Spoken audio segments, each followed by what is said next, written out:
C'est après 10 jours d'ambiance politique, marquant la fin de la transition pour amorcer la Ve République dans la sérénité et convaincre les électeurs de voter utile, que les bureaux de vote ont ouvert ce samedi 27 septembre 2025 à 8h et compte fermé à 18h, malgré la non-affluence. C'est dans ce cadre que certains électeurs, déterminés à accomplir le devoir civique, ont donné leur sentiment après le vote devant le micro de la rédaction d'Afrique Vision Média. On était un peu réticents, mais 10 jours après, on a constaté que les populations attendaient vraiment le PDG et que le PDG est une... La campagne s'est très bien passée. On a pu relever des gens qui étaient là, qui n'attendaient que ça. Et aujourd'hui, la finale, je suis confiant. On est confiant parce que le vote se passe très bien. On met quelques petits couacs, mais bon, c'est l'œuvre humaine. Ça va bien se passer. Et, je suis très confiant.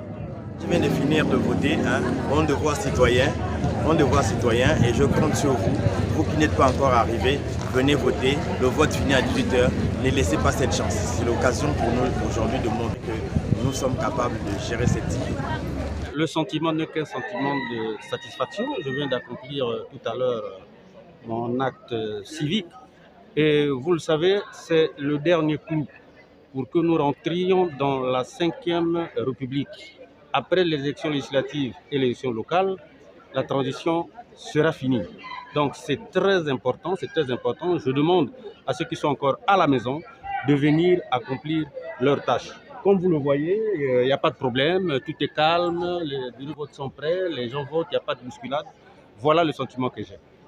Un sentiment de joie parce que j'ai accompli mon volonté et j'ai été un peu attristée parce que ce matin il y avait assez de désordre. Donc dans les bureaux de vote, pratiquement le bureau numéro 2 refusait que les représentants des candidats soient dans les bureaux de vote. Le bureau 5. C'était vraiment une marmaille ce matin. Mais Dieu merci, les forces de l'ordre sont venues, ils ont essayé de stabiliser la situation. Ça va. C'est un sentiment de devoir accompli et surtout celui d'avoir fait le bon choix pour le 3e arrondissement. Et j'espère bien que mon choix sera le vainqueur lors du dépouillement du scrutin. Bon, l'organisation, ça va, il n'y a pas de bousculade, tout est bien, c'est tranquille, il n'y a pas de bousculade. Les gens votent dans toute quiétude. K8-2, par rapport à la manière dont les choses sont organisées, vraiment, le vote se passe dans les très bonnes conditions. Pas de jus, pas de bousculade. Et vraiment, à ce niveau, je donne un coup de chapeau au ministre en charge des élections et ses alliés. Et nous sommes confiants du fait que nous avions mené la campagne à notre niveau. Je suis venu en tant que citoyen accomplir mon devoir civique, celui de voter. J'ai été satisfaite parce que vraiment l'attente n'a pas été longue par rapport aux autres élections. Je souhaite que tout se termine bien pour sa procès. Je suis très satisfaite. Mon sentiment au sortir de cet acte citoyen est tout simplement de dire à tous que le meilleur gagne parce qu'il y a eu tellement de candidats, tellement de représentants qu'il était question de faire le bon choix, le choix des personnes qui pouvaient ou qui ont commencé à accompagner déjà les populations. On est juste venu en termes de récompense, leur donner une seconde chance pour qu'ils puissent faire mieux que ce qu'ils ont déjà commencé à faire. Et on leur souhaite bonne chance. Les Gabonaises et Gabonais sont en train d'accomplir en toute sérénité leur devoir citoyen. Je ne peux que féliciter l'organisation mise en place par les autorités compétentes. Voter, c'est décider, c'est participer à la transformation politique, économique et sociale de notre pays. Ce vote est majeur parce qu'il marque bien évidemment la fin de la transition. Alors je viens d'accomplir mon devoir citoyen et bien évidemment j'ai bon espoir que tout s'achèvera comme au commencement. Je suis confiant qu'en face de nous, il n'y avait pas véritablement d'adversaire.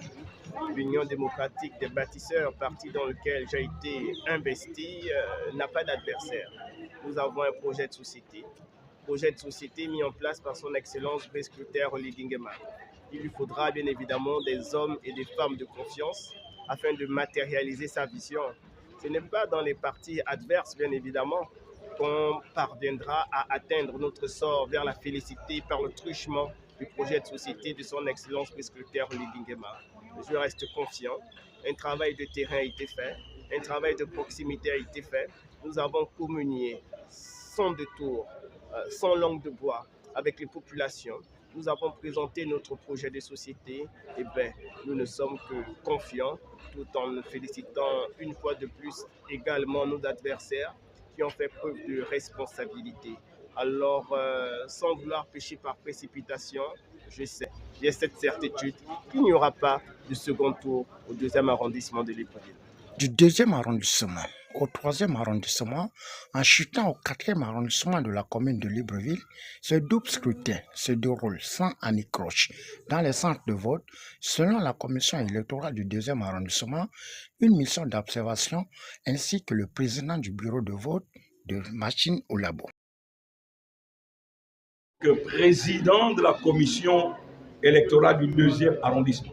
Donc l'élection qui se passe, le scrutin qui se passe au 2e arrondissement incombe à ma lourde responsabilité, bien sûr, sur l'autorité de la commission provinciale.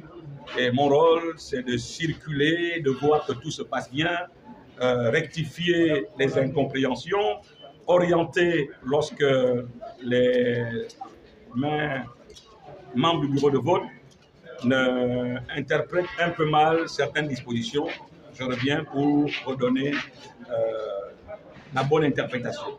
Par exemple, pour retirer sa carte d'électeur, on n'a pas besoin d'exiger à celui qui vient retirer sa carte, le passeport, un certain nombre de papiers. Si la personne vient avec même son acte de naissance, on reconnaît parce que c'est biométrique, que c'est sa carte, on lui remet la carte.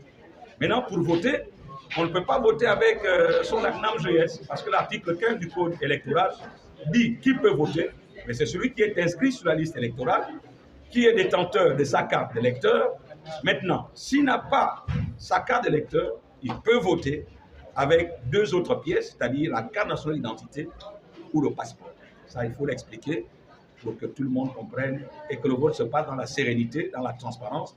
Mais en même temps, c'est la première fois que le Gabon organise une élection aussi abondante. Rien que pour le 2e arrondissement, nous avons 18 listes en compétition. Je crois que ça se passe très bien. Au 2e arrondissement, ça se passe très bien avec les représentants des candidats qui comprennent la problématique et ils sont en train de s'autogérer pour que tout se passe dans la transparence et dans la paix. Il y a une très bonne influence. Ça se passe très bien. On n'a jusque-là pas décelé aucune anomalie ni aucune trouble en fait. Donc tout se passe très bien. C'est calme, ça va. Tous les candidats sont représentés.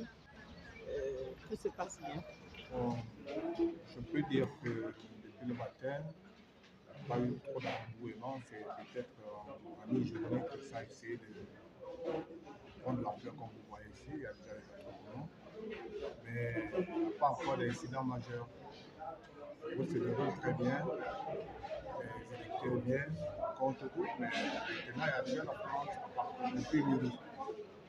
Et puis, je peux dire que le ministère de l'Intérieur vient d'organiser, puisqu'il n'y a pas eu de manque de monde au niveau des bulletins.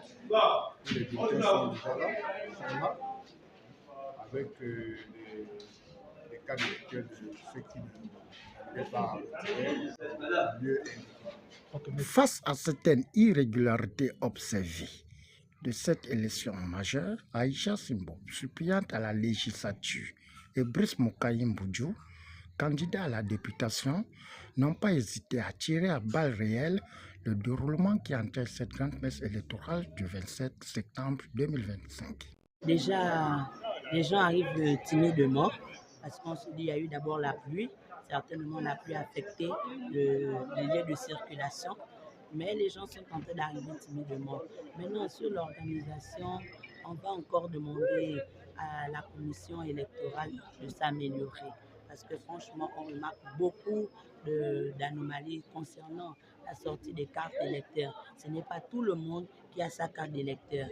Et de surcroît encore, lorsque moi je sais que j'ai voté à l'école publique de Bellevue 1 par exemple, et que j'avais voté au bureau 1, je sais que même si mon nom n'est pas sorti sur la liste, je dois aller dans le même centre, le même bureau pour aller accomplir. Et c'est pourquoi on nous a demandé de venir avec sa pièce d'identité et son ancienne carte d'électeur.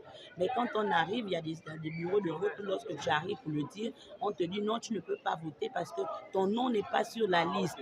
Mais ils ont oublié que les listes ne sont pas sorties à temps pour éviter tous ces désagréments-là. Donc, c'est autant de choses dont on demande à la commission de s'améliorer. Sinon, dans l'ensemble, on reste positif, que l'élection se passe bien, les populations arrivent timidement et on espère qu'en 18 heures, ils viendront tous accomplir leur devoir. Mon sentiment, il est mitigé. D'une part, je suis satisfait du fait que nous avons eu 10 jours de campagne et tout le discours que nous avons donné à la population est passé. Les gens ont été réceptifs et bien évidemment, les gens ont suivi la consigne. Et donc, je peux me réjouir de ce que les chances soient de notre côté.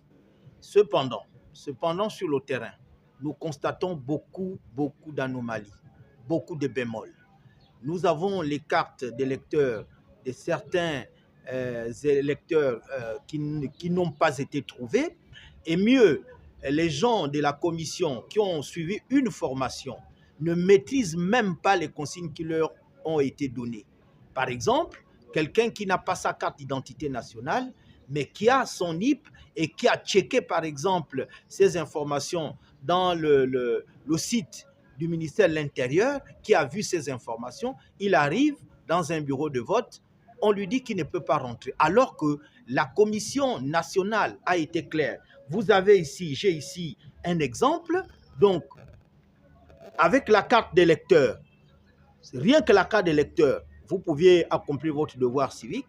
La carte d'identité nationale, le passeport, que sais-je encore. Avec les mallettes d'argent, ça qui a ces informations devant les centres de vote, on sait que sa carte est dans le bureau de vote, on lui dit qu'il ne peut pas rentrer voter. Ce n'est pas possible.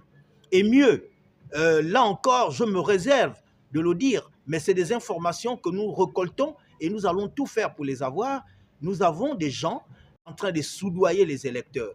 Mais diantre, le président de la République demande un scrutin fiable, un scrutin sans bavure, parce que lui-même, il a été élu dans ces conditions. Mais pourquoi les gens vont continuer à faire des choses dont on est en train de proscrire? Vraiment, c'est un peu mon dégoût de cette élection. Mais avec la grâce divine, je suis convaincu que les choses seront en notre faveur.